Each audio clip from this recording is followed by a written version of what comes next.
मुझे ससुराल में आए हुए 4 दिन हो गए थे और मुझे अपने पति की रूटीन का अच्छे से अंदाजा हो गया था कि वह रोजाना रात को दूध पीना पसंद करते थे, पर मैं भुलक्कड़ थी। छोटी छोटी बातों को मैं भूल जाती थी और कुछ बातों को मैं सर पर सवार कर लिया करती थी और घंटों उनके बारे में सोचती रहती थी। 3 दिन से मेरे शौहर मुझे इस बात की याददाश्त करवा रहे थे कि रोजाना रात को याद से दूध का गिलास कमरे में ले आया करो, मुझे दूध पीने की आदत है। अब फिर मैं उनके इस बात को भूल गई थी और जब वे कमरे में आकर मेरे पास खड़े हुए तो उन्होंने मुझसे गुस्से से यह बात पूछी थी। मैं एकदम हड़बड़ा गई और फौरन अपनी जगह से उठी और जब किचन में आई तो मेरी सास अपने कमरे में जा चुकी थी। जब मैं दूध गर्म करके वापस आ रही थी तो ये देखकर सहम गई, क्योंकि मेरी सास ससुर के कमरे से अजीबोगरीब आवाजें आ रही थी। मेरी सास बार बार एक ही बात कहे जा रही थी कि अब बस भी करो, मैं थक गई हूँ, अब मुझ में हिम्मत नहीं है, तुम तो बहुत ताकतवर हो मगर मैं कमजोर हूँ। तब मेरे ससुर की गुस्से भरी आवाज सुनाई दी कि इसमें थकने वाली कौन सी बात है, अभी से तुम थक गई हो, चलो जल्दी से फिर से शुरू हो जाओ, इधर आ जाओ मेरे पास। ये सब सुनकर मैं हक्का बक्का होकर अपने कमरे में आ गई और जब मैं सोने के लिए लेटी तो मेरे जहान में यही बात गूंज रही थी कि मेरे ससुर तो देखने में हाथी का ढांचा जैसे हैं, मगर मैं नहीं जानती थी कि वह इस कदर ताकतवर थे कि इस उम्र में भी उन्हें मेरे सांस की चीखें निकलवा दी थी। मैं भी ऐसा ही पति चाहती थी, मगर मेरा पति तो बहुत जल्दी थक जाता था। मैं इसी बारे में सोचते सोचते सो गई थी। सुबह जब मेरी आंख खुली तो मेरी सास रोज की तरह घर के काम काज कर रही थी और उनका मिजाज बिल्कुल सिंपल था, लग नहीं रहा था कि वह पूरी रात यह सब कर रही है। दिन को जब मेरे ससुर भी घर में आ गए तो फौरन ही उन्होंने मेरी सास को भी कमरे में बुला लिया था। मैं अब खाना बना चुकी थी। मैं अपनी सास को खाने के लिए बुलाने के लिए उनके कमरे के पास गई तो जैसे ही मैं दरवाजे के पास पहुंची ये देखकर मैं हक्का बक्का रह गई। रात वाला मंजर फिर से मेरी सास उसी बात की तकरार की जा रही थी कि मैं थक गई हूँ, बस करो और रहम करो मुझ पर, इस उम्र में मुझ में हिम्मत नहीं है, ये सब कुछ मैं सहा नहीं सकती। और मैं हैरान परेशान सी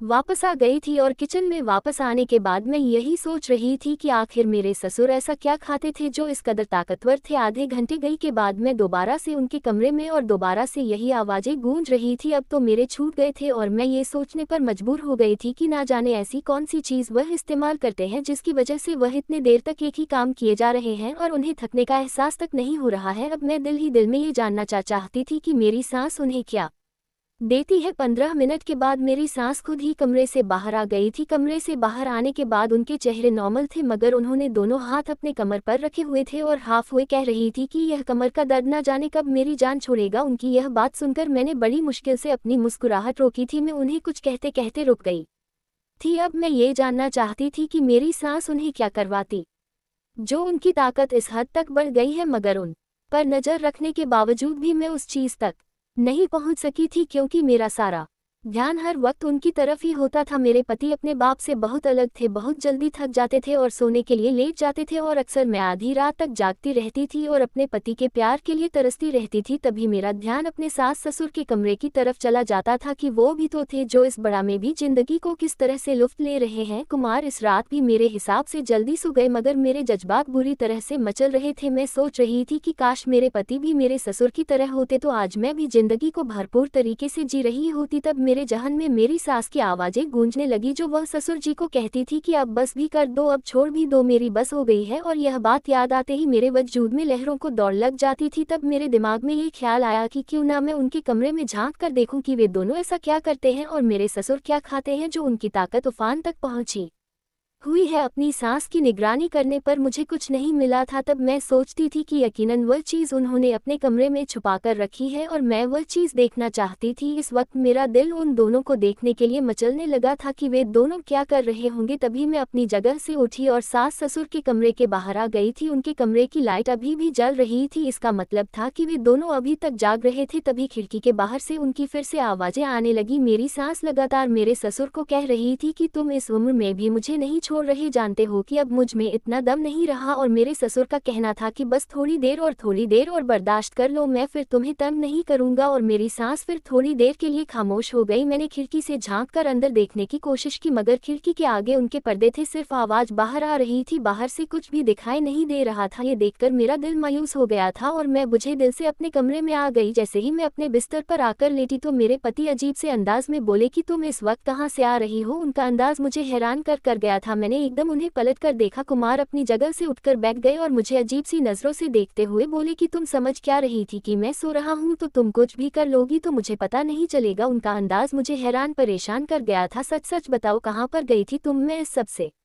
गड़बड़ा कर रह गई और कहने लगी कि मेरी तबीयत खराब थी, मेरा दिमाग फट रहा था, इसलिए मैं बाहर सहन में गई थी और इसमें क्या बुराई है। मैं कांपते लहजे में बोली तो एक पल को कुमार चुप हो गए और फिर थोड़े नर्म से बोले कि तुम्हें किसने कहा है कि आधी रात को कमरे से बाहर निकलकर सहन में जाने को, अगर आगे तबीयत खराब हो तो मुझे जगा दिया करना और अकेली कमरे से बाहर जाने की जरूरत नहीं है। इतना कहकर वह फिर से नींद की वादियों में खो गए थे, ये जाने बिना कि मेरे दिल में क्या तूफान मचल रहा था। मैं उनके साथ के लिए तरस रही थी मगर खुद से उनके पास जाने की हिम्मत नहीं थी और ना जाने कब मैं नींद के आगोश में चली गई। मैं अब दिन रात उनकी यही आवाज़ें सुनती थी जो मेरे अंदर आग पैदा करती थी और मैं सोचती थी कि आखिर देखूं तो सही कि वह ये सब ऐसा क्या कर रहे हैं। एक दिन मेरे पति ने बताया कि वे 2 दिन के लिए शहर से बाहर जा रहे हैं और अब वह घर वापस 2 दिन के बाद ही आएंगे। जब उन्होंने मुझे ये बात बताई तो मेरे दिमाग में एक अच्छा सा ख्याल आया और मैं सोचने लगी कि क्यों ना मैं इस ख्याल पर अमल करूं तो मैं इस बारे में जान सकती हूं कि उन दोनों के कमरे में आखिर क्या हो रहा है। मेरी सास ससुर शाम को खाने के बाद लाउंज में टहला करते थे और साथ एक दूसरे से बातें भी करते रहते थे। मैं उन दोनों को देखकर हैरान रहती थी कि इस उम्र में भी इतना समय साथ गुजारने के बाद भी उन दोनों में खूब दोस्ती थी और छोटी छोटी बातें वह एक दूसरे से करते थे कि मेरी जिंदगी उन दोनों से काफी अलग है। ये लोग इस उम्र में पहुंच जाने के बावजूद भी अभी तक जिंदगी को भरपूर तरीके से गुजार रहे हैं और हम दोनों ही। उस दिन मैंने जल्दी जल्दी अपने सारे काम खत्म किए और फिर अपने सास के कमरे में जाकर छुप गई थी। मैं ऐसी जगह पर बैठी थी जहां से मैं तो उन दोनों को देख सकती थी मगर वे दोनों मुझे नहीं देख सकते थे और फिर रात को वे दोनों कमरे में दाखिल हो गए थे। मुझे नींद आ रही थी मगर उन दोनों को देखने की जस्तजू में मैंने अपनी नींद की कुर्बानी दे दी थी। फिर मेरा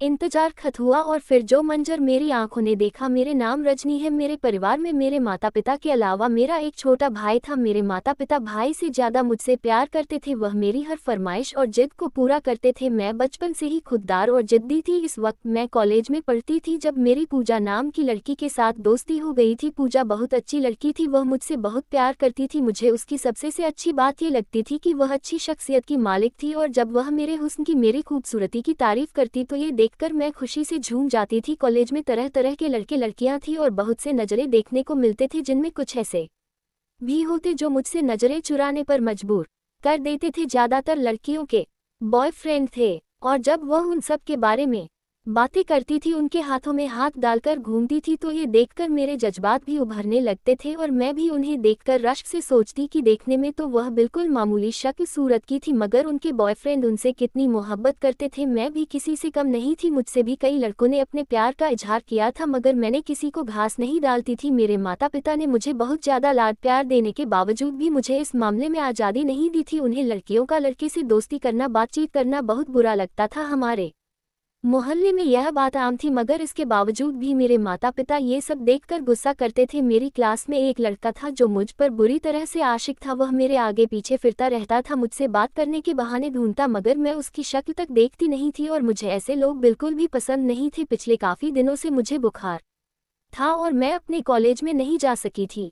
मेरी गैर मौजूदगी की वजह से परेशान होकर वह लड़का घर तक चला आया तो ये बात मेरे माता पिता को बहुत बुरी लगी थी। जब मैं ठीक होकर कॉलेज गई तो उस लड़के ने मुझे रोक लिया और अपने प्यार का इजहार करने लगा। वह मुझे कहने लगा कि मैं बहुत चाहता हूं तुम्हें। जब मैं उसे मना कर दिया तो उसने मेरा हाथ पकड़ लिया। उसका हाथ पकड़ना मुझे अच्छा नहीं लगा और मैंने उसे एक थप्पड़ मार दिया और मैं घर चली आई। और वह लड़का रोज मेरे घर के पास घूमता था, मुझसे बात करने की कोशिश करता था पर मैं उससे बात नहीं करती थी। एक दिन उसने बहुत जिद की कि बस एक बार मुझसे बात कर लो। उसने मुझे मिलने को बुलाया। जब मैं वहां गई तो उसने फिर से मुझे अपने प्यार का इजहार किया। मैं उसे मना करती रही पर मेरी बदकिस्मती थी कि उस पार्क में मेरे पापा भी थे। जब पापा ने मुझे इस हालत में देखा तो बौखला गए और मेरे पास आकर उस लड़के को मारने लगे और मुझे लेकर घर आ गए। घर जाकर पापा ने भी मुझे 1-2 थप्पड़ मारा और मेरी पढ़ाई छोड़कर मेरी शादी कर दी। और आज मैं सास के कमरे में राज जानने के लिए छुपी हुई थी और सोच रही थी कि मेरे ससुर अपनी पत्नी से प्यार जताते हैं और उन्हें बहुत खुश रखते हैं जबकि मेरे पति इस हद तक मुझे खुश नहीं कर पाते थे। और तभी मैं ये राज जानना चाहती थी कि आखिर वह ऐसी कौन सी चीज़ इस्तेमाल करते थे जिसकी वजह से उनकी ताकत इतनी बढ़ गई थी। मैं चाहती थी कि मैं भी अपने पति से वही चीज़ इस्तेमाल करवाऊं और यही देखने के लिए उस दिन में मैं उनके कमरे में छुप गई थी। और जो कुछ मैंने देखा था वह मुझे हैरान परेशान कर गया था। कितनी देर तक मैं बेयकीनी से उन दोनों की तरफ देखती रही और फिर बेखुदी के आलम में मैं अपनी जगह से उठ खड़ी हुई और फिर उन दोनों के साथ मिलकर वह सब करने लगी थी। पहले तो उन दोनों ने मुझे हैरत की नज़र से देखा। उन्हें यकीन नहीं आ रहा था कि इस वक्त मैं उनके कमरे में मौजूद थी, लेकिन पता नहीं वह कहाँ चले गए थे जबकि वह आदमी मुझे बर्बाद करके जा चुका था। मैं रोती रही और इसी हालत पर बिस्तर पर पड़ी रही। मेरा जिस्म थर-थर कांप रहा था। कुछ पल बाद मुझे होश आया तो मैं भागकर बाथरूम में बंद हो गई और खुद को रगड़-रगड़ के साफ करने लगी। ना जाने वह कौन सा आदमी था जिसका चेहरा मैं देख नहीं पा रही थी और वह लगातार मुझे इस्तेमाल कर रहा था। काफ़ी देर तक अपने शरीर को साफ करने के बाद मैं बाथरूम से बाहर आ गई। सामने ही मेरे पति परेशानी वाला चेहरा लेकर बैठे हुए थे।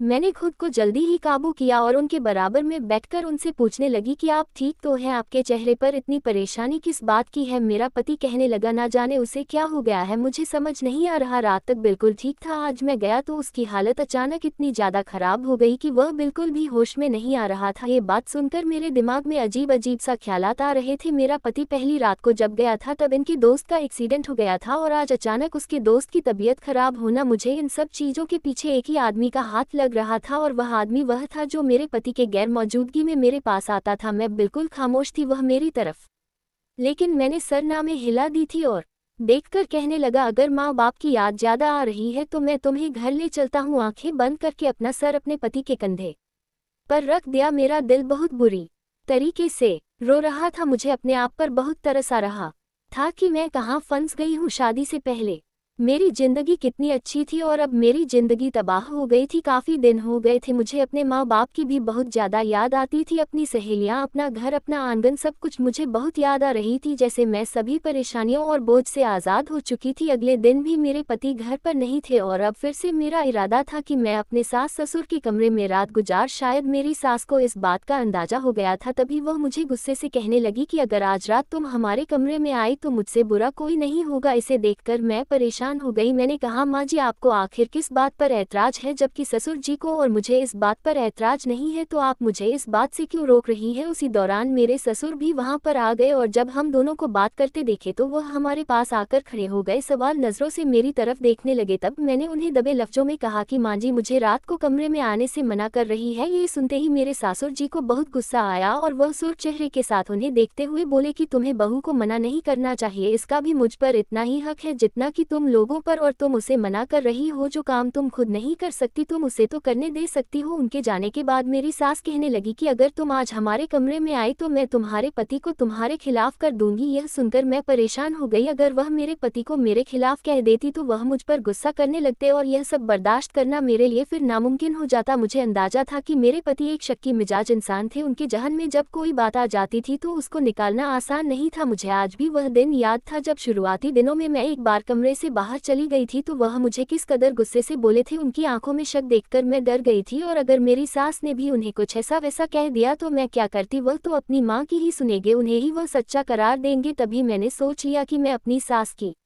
बात मानूंगी, उनके साथ मिलकर रहूंगी, उन्हें गुस्सा नहीं दिलाऊंगा, करने की कोशिश ना करें। ये सोचकर मैं खाना खाने के बाद जल्द ही अपने कमरे में आकर लेटी थी। मेरा बहुत दिल चाह रहा था कि मैं ससुर के कमरे में जाऊं और जैसा मैंने कल सुकून हासिल किया था वैसा ही सुकून हासिल करूं। मगर फिर जब अपनी सास का रवैया याद करती हूं तो मैं चुप की चुप रह जाती थी। तभी दरवाजे पर दस्तक होने लगी। मैंने दरवाजा खोला तो सामने मेरे ससुर खड़े थे। वह मुझे हैरान नजरों से देखते हुए बोले कि तुम आज मेरे कमरे में आने वाली थी, अभी तक तुम आई क्यों नहीं? उनकी बात सुनकर मैं सोच में पड़ गई और कहने लगी कि बस आज मेरी तबीयत ठीक नहीं है। मेरे सासुर मुझे कुछ देर खामोश नजरों से देखते रहे, फिर कहने लगे कि मैं जानता हूं कि तुम क्यों इनकार कर रही हो। मैंने उनके चेहरे की तरफ सवाली नजरों से देखा तो वह कहने लगे कि तुम शायद अपनी सास की वजह से ये सब कह रही हो, इसके डर की वजह से मना कर रही हो। फिक्र मत करो, वह तुम्हें कुछ भी नहीं, मैंने उसे समझा लिया है। अब तुम जल्दी से आओ, मैं तुम्हारा इंतजार कर रहा हूँ। उनकी बात सुनकर मैं बहुत खुश हुई। सुकून की एक लहर मेरे वजूद में उतर गई थी। तभी मैं फिर उनके कमरे में आ गई और वह दोनों ये काम कर रहे थे। मैं भी फिर उनके साथ शामिल हो गई। आज तो मेरी सास कल से भी ज़्यादा जल्दी थक गई थी। थोड़ी ही देर गुजरी थी कि वह हांफना शुरू हो गई थी और मेरे ससुर को कहने लगी कि आज मेरी तबीयत ठीक नहीं है, आज मैं ये सब नहीं कर सकती। तभी मेरे ससुर कहने लगे कि तुम्हारे साथ मसला क्या है? दिन बदन तुम बहुत ही कम वक्त देने लगी हो और जल्द ही तुम थक जाती हो। फौरन से यहाँ पर आओ और अब अगर तुम अपनी जगह पर बैठी तो मुझसे बुरा कोई नहीं होगा। और फिर मेरी सास हम दोनों के साथ शामिल हो गई थी। काफ़ी देर तक हम उसी काम में बिजी रहे। कुछ देर बाद मेरी सांस फिर से एक तरफ हो गई और कहने लगी कि अब मेरी बस हो गई, अब मुझमें और हिम्मत नहीं है। उसके बाद हम दोनों ही यह काम करते रहे और फिर काफ़ी देर के बाद जब मैं थक कर चूर हो गई तो मेरे ससुर खुद ही मुझे कहने लगे कि अब तुम भी चली जाओ, तुम बहुत थक गई हो। और जैसे ही मैं अपने बेड पर आकर लेटी तो नींद की वादियों में चली गई। थी और मैं सोचने लगी कि आज तो मुझे कल से ज़्यादा सुकून हासिल हुआ था। आज मेरे पति को वापस आ जाना था। मैंने उनकी पसंद के रंग के कपड़े पहने, अच्छा सा मेकअप किया और अच्छी सी परफ्यूम लगाकर उनके वापस आने का इंतजार करने लगी। तभी उनकी कॉल आई कि वह आज भी वापस नहीं आ सकते, आज भी वहीं पर रहेंगे। ये सुनकर मैं उदास हो गई थी कि मैंने तो उनके लिए इतनी तैयारियां कर दी थी, आज रात के लिए क्या क्या कुछ सोच लिया था और वे घर पर नहीं आएंगे। मैं यही सोच रही थी जब फिर से दरवाजे पर दस्तक हुई। जब दरवाजा खोली तो सामने मेरे ससुर खड़े थे। उनकी जब नज़र मेरे हुलिये पर पड़ी तो वह अजीब अंदाज में मुझे देखने लगे और कहने लगे कि आज तुम बहुत खूबसूरत लग रही हो। उनकी तारीफ सुनकर मैं शर्मा गई। तभी वह कहने लगे कि अब फौरन से कमरे में आ जाओ, मैं तुम्हारा इंतजार कर रहा हूँ। मैं उनके कमरे में आ गई और फिर से हम तीनों वह सब करने लगे थे। अब मेरा दिल कर रहा था कि मैं रोज ही यह काम करूँ। अगले दिन मेरे पति भी घर वापस आ गए थे। वह मुझे अपनी बेताबियां, अपनी मोहब्बत की कहानियां सुनाने लगे कि वह मेरे बगैर कितने बेचैन थे और मुझे कितना याद कर रहे थे। उनकी बात सुनकर मैं भी बहुत खुश हो गई कि आखिर उन्हें मेरा एहसास हो गया और मेरी कमी महसूस होने लगी थी। तभी मैंने उनके बाजुओं पर सर रख दिया और फिर शांत नींद सो गई थी। अब मैं रोज अपने पति के सोने के बाद सास ससुर के कमरे में चली जाती थी और फिर आधी रात तक हम उसी काम को करते रहते थे। एक रात जब मैं ससुर के कमरे से अपने कमरे में वापस आई तो मेरे पति सख्त गुस्से में थे। मुझे कहने लगे कि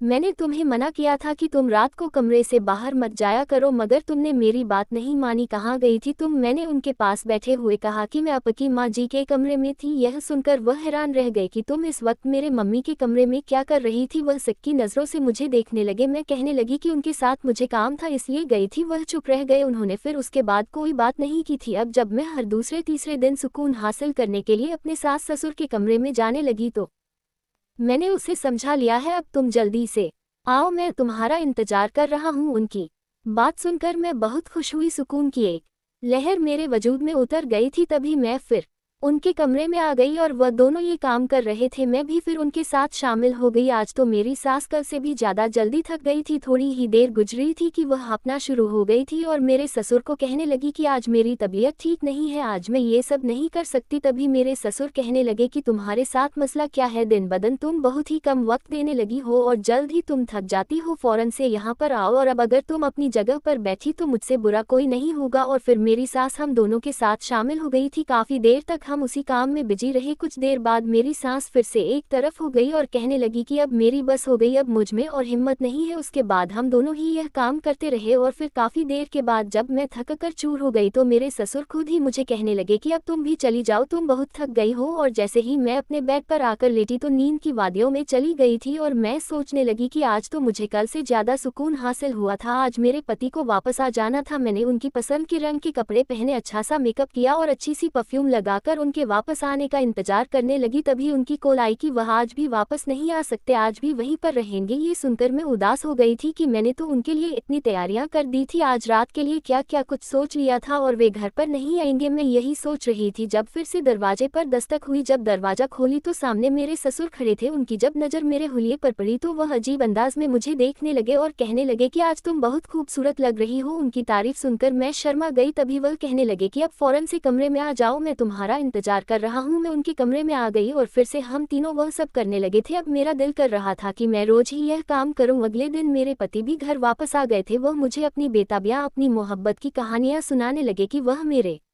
बगैर कितने बेचैन थे और मुझे कितना याद कर रहे थे। उनकी बात सुनकर मैं भी बहुत खुश हो गई कि आखिर उन्हें मेरा एहसास हो गया और मेरी कमी महसूस होने लगी थी। तभी मैंने उनके बाजुओं पर सर रख दिया और फिर शांत नींद सो गई थी। अब मैं रोज अपने पति के सोने के बाद सास ससुर के कमरे में चली जाती थी और फिर आधी रात तक हम उसी काम को करते रहते थे। एक रात जब मैं ससुर के कमरे से अपने कमरे में वापस आई तो मेरे पति सख्त गुस्से में थे। मुझे कहने लगे कि मैंने तुम्हें मना किया था कि तुम रात को कमरे से बाहर मत जाया करो, मगर तुमने मेरी बात नहीं मानी। कहाँ गई थी तुम? मैंने उनके पास बैठे हुए कहा कि मैं आपकी माँ जी के कमरे में थी। यह सुनकर वह हैरान रह गए कि तुम इस वक्त मेरे मम्मी के कमरे में क्या कर रही थी। वह सिक्की नज़रों से मुझे देखने लगे। मैं कहने लगी कि उनके साथ मुझे काम था इसलिए गई थी। वह चुप रह गए। उन्होंने फिर उसके बाद कोई बात नहीं की थी। अब जब मैं हर दूसरे तीसरे दिन सुकून हासिल करने के लिए अपने सास ससुर के कमरे में जाने लगी तब